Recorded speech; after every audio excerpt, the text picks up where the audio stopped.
What's going on, you guys? This is Garrett with Garbear Fitness. We are actually back in the kitchen again for this vlog. You see, I'm sometimes just trying to switch up the background. But anyway, what I wanted to go into discussion today of was powerlifting and bodybuilding, the benefits and pros and cons, I guess you could say, of each, and just the differences and why one, why the other, or why not both. So anyway, in my early years of working out, I generally was extremely focused into just high volume, so high sets, high reps and things like that. And I was just super focused on developing and toning muscle, and that's it. That was before I had the understanding of you'd have to have muscle mass before you can tone it. And there's no point of just trying to have a program to just simply tone unless you're not really building, which obviously both of those go hand in hand as well. As years went by, I actually started implementing more powerlifting techniques. I actually didn't start squatting until I was 21. I don't think I started benching till I was about 22.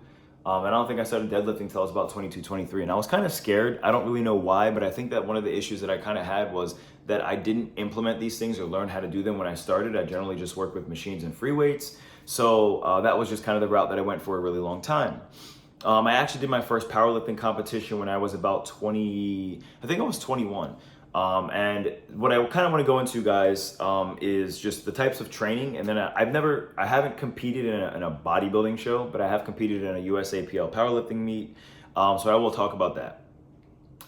In regards to the USAPL powerlifting meet, I think I was about 177 pounds. I had was it a 265 bench that day? Although my one rep max I think was like 285. I didn't hit my one rep max, but my one rep max for the day was 265. The next one I did for my squat I think was 365. Although it was 385. But I also one rep max my squat at 425 just in the gym training. And then I had done my one rep max deadlift, which was actually 466. And that actually was the highest that I've ever pulled in my entire life. And years later when I moved to Florida, because this was actually in Philadelphia, when I moved to Florida, I actually pulled 466 again in the gym, or whatever numbers came close to it, because those kilograms and stuff like that are a little off compared to pounds, but I've never pulled more than that. Now, when you are at a powerlifting meet, the way that you are going to initiate your lifts is you generally have 3 lifts. And then you also have 2 scores. So we're going to talk about the lifts and the scores, and we'll talk about the bodybuilding stuff. So the 3 lifts that you're going to have, obviously squat, bench press, deadlift, and whatever order they designate. But usually from what I've seen, it's bench, squat, and deadlift. Regardless though, what you want to do for your first set is your first set needs to be 100% of your one rep max. So obviously how you warm up, how you train in the gym, your loading and deloading weeks and phases and things like that are so important to powerlifting, because in my opinion, your timing and everything needs to be so immaculate to that day to be able to start your first set off, because you obviously have time to warm up and stuff like that there. Don't think that they're going to make you go into it without a warm up. But your first set needs to be 100% of your one rep max. Now, what does that mean for your second and third set? That second and third set means that you need to be pulling generally between, from what I've learned, your second set should be between about 101 to 102% of your one rep max. And then your last set should be between 103 to 105% of your one rep max. So generally what people try to do at powerlifting meets is they're always trying to pull or do whatever exercise they're doing heavier than they've ever done before. Now it becomes a challenge when generally, how do you pull or push or move something that you've already hit 100% at, right? And it's interesting because I can't explain how you end up doing it, but I think it has to do with a lot of different things, like your psychological status that day, your diet leading up to it, your sleep leading up to it. It has to do with the environment there, and you're there to generally place scores. Like in the gym, sometimes you might be going for a one rep max or a PR or something for a video, but it's completely different when you're actually competing. And competing in sports, whether like I swam and I ran track, but I generally competed in track for a number of years. When you're out there on the field, you're going to probably perform completely differently in a lot of ways than you were in training. Although your training should lead up to you being able to perform at your peak and beyond. Because again, the competition and the stakes are now higher. And when your body and your mind realize those type of things, you're probably going to perform differently too.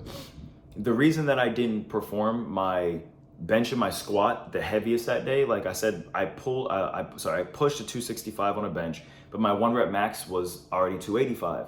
I just honestly was having a bad day. Bench press has never been my strong suit. Dumbbells have been for my chest, and swimming is also one of the reasons why my chest had developed so much over the years. But that was an issue. So obviously by the time I had hit my second set for my bench, I was like, I'm not going to even try and push over 265 because I still have 2 more lifts that, in my opinion, I'm a lot stronger at, and I don't want to burn my energy stores out before I do those lifts, because I technically still have 3 more sets and they're all at 100% or more. Or I'm sorry, 6 more sets. You have 3 for the bench and 3 for the squat, and they're all at 100% or more. So when I went to the squat, I think that I realized about my second set of my squat, I'm like, oh my gosh, I'm stuck at like 385 right now, and I don't want to get hurt, I don't want to get injured, I don't want to burn myself out because I still have the deadlift. And this was my first meet, guys. So what I did was I just kind of strategized, okay, how am I going to utilize my energy stores, because I've never lifted like this in my entire life. So what I did was that they allowed sumo, and again, a lot of people don't really like sumo. I like sumo in my opinion, because I think it is phenomenal to help build your glutes up and your inner thighs. I love it. I don't knock conventional. I still do conventional, but I think sumo is phenomenal for that. I do think that in some ways sumo does feel like it puts a little bit more stress on the tailbone sometimes. And again, it's probably just because the way that the glutes are lifting and the way the weight load carries up the glutes, it probably just feels like it's coming up that way. But I'm a huge believer. I love sumo. So I ended up saving all my energy, what I had left for the day, onto my sumo deadlifts, and I ended up going to look at my scores after that, because my last set was at 466, and I was 177 pounds. So you have 2 scores in powerlifting. You have your what is it? It's your regular score. I think it's called your coefficient or something like that. But your regular score would be based off of your numbers, right? And then you have your scoring and your rank against the other athletes, and then you have what is going to be based off of your body weight. Now, I actually placed 7th in the regular scoring, I think out of 13, and then against my body weight, I placed 5th. There were actually a lot of guys there who were pulling way heavier than me. Like, you're talking about guys that were starting off at like 585, 600 in deadlift, but their body weight was like 250, 260, and I'm 177 pulling 466, So that's one of the things that kind of helped me out at the time being. But at the end of the day, I do feel like the overall stress training of powerlifting, I think is a little too much for me, or what I was going for at the time being, and even now with my goals. I think that you should incorporate powerlifting techniques into your bodybuilding programs. But kind of let's dive now into the bodybuilding segment. And actually, we're going to split this into a 2-part video again, just in case my phone runs out of storage. At least we have this done, So we're going to split this into 2 parts. So it'll be part 1 Monday, part 2 Tuesday.